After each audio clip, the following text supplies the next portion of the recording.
Westeros and Essos are always trying to kill you, especially if you're pursuing the pointy chair, but they got nothing on Sothoryos. Yes, Sothoryos, the random-ass third continent that we never talk about, but sounds like it's straight out of a nightmare. Welcome to Sothoryos, the Australia of the Song of Ice and Fire books. Everything here wants to kill you, and let me tell you about it. Let's start with the weather. It's hot, it's humid, and it's filled with disease. As you would assume from a name like Sothoryos, Westeros, Essos, Sothoryos, Sothoryos is in the south. The south is basically where things get progressively hotter, however this planet works. And so, you know, a southern continent, which is mostly jungle, is humid as hell and not great. Well, not great if you don't like the heat. If you like the humidity and the heat and, you know, the things wanting to kill you, go for it. It's cool. Could not be me. Fun fact, so a lot of the diseases that plague Westeros and Essos can be traced back to Sothoryos. I know I'm stating a lot of things pretty confidently here, but something to know about Sothoryos is it's shrouded in a lot of mystery. Not a ton is known about it because most of the time people are only able to visit really just like the outside perimeter, like right along the coast. The interior gets scarier the further you go in, so not a lot is known about it. We do know a few things though. First off, most attempts to settle on Sothoryos, to, you know, create outposts to live, to make a city, fail miserably and everyone dies. One of the only known, like, successfully set up cities, which even then, like, successfully, let's take it with a grain of salt, is Zamatar, right here in the very northernmost point of Sothoryos. It was set up by the Giscari Empire. They're like the forerunners of like Marine and Astapor, all the slave cities. The Giscari Empire kind of sucks, but they were basically taken out and subdued by the Valyrians when the Valyrians started going all, you know, dragon happy. But the Giscari were able to basically set up this little town, Zamatar, and it lasted for a while until it was eventually abandoned.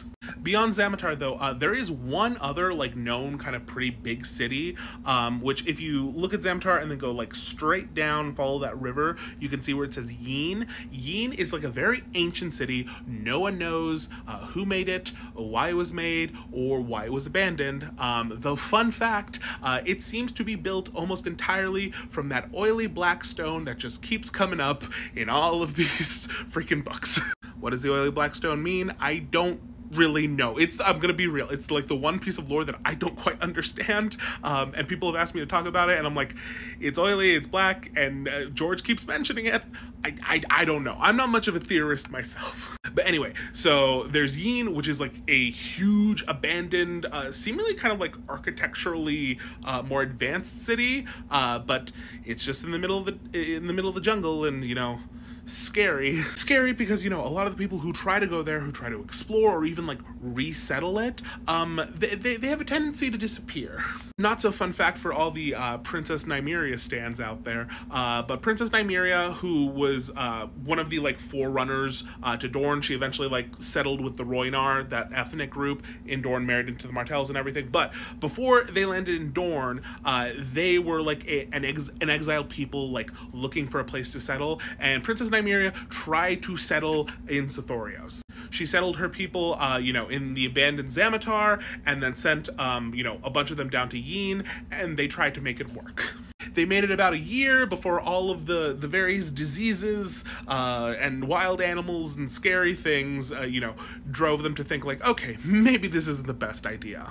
But then the final straw was when Princess Nymeria sent a boat from Zamatar down to Yin to, you know, communicate with the other portion of the people down there. And when they entered the city, all the people had vanished completely overnight.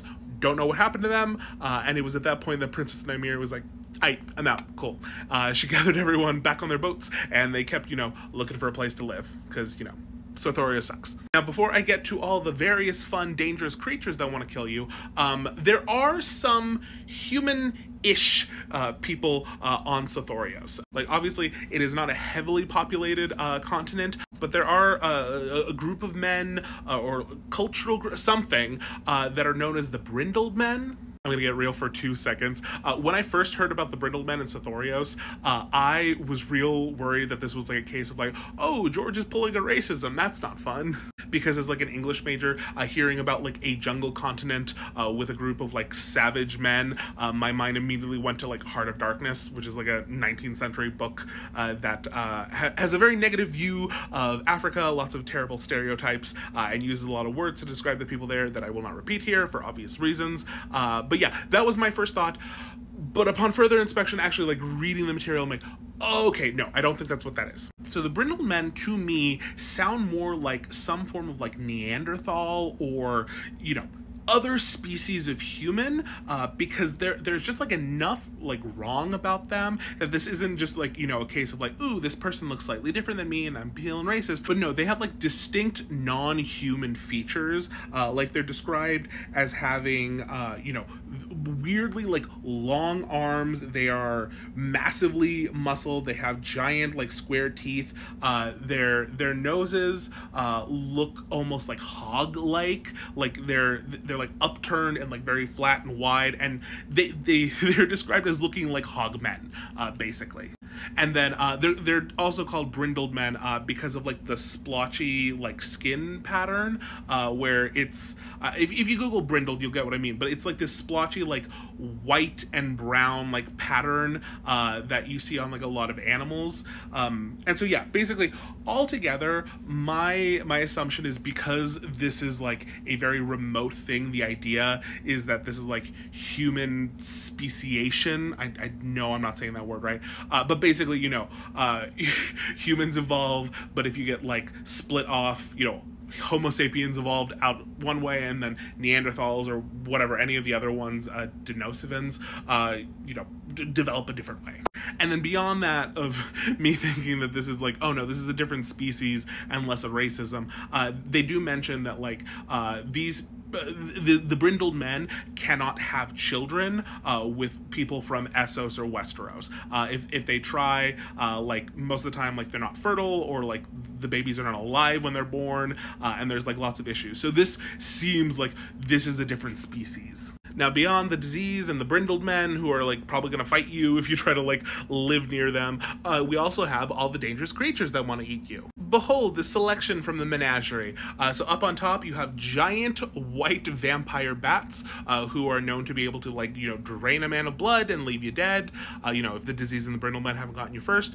There's also basilisks up in the far right corner, you know, just scary lizard monster things. They're very aggressive. They like to eat you. Down below, we have I think they're called like tattooed lizards or walking lizards, which are basically just raptors. They're raptors, fun. Then over here, we have wyverns, which, you know, are distinct from dragons in the world. They can't breathe fire. They're described as having like these like long beaks, and they're a lot more aggressive than dragons, unfortunately, though they are smaller. And before anyone comes for me and is like, oh, well, all the dragons in this universe are wyverns because they only have 2 legs. Let me tell you something.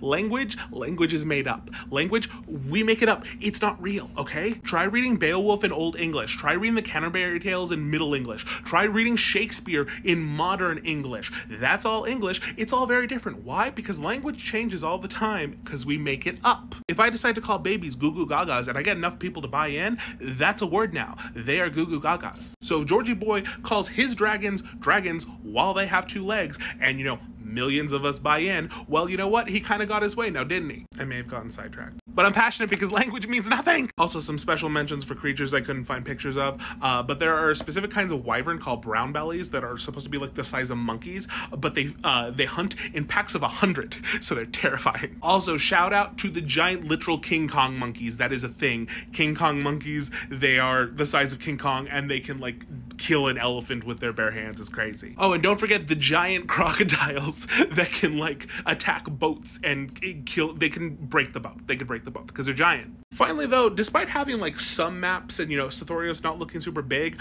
we don't actually know the size of it. A Valyrian with her dragon tried to fly to the end, spent 3 years flying, and basically said that this was a continent with no end. So yeah, we don't know a ton, but what we do know is terrifying. So yeah, okay, bye.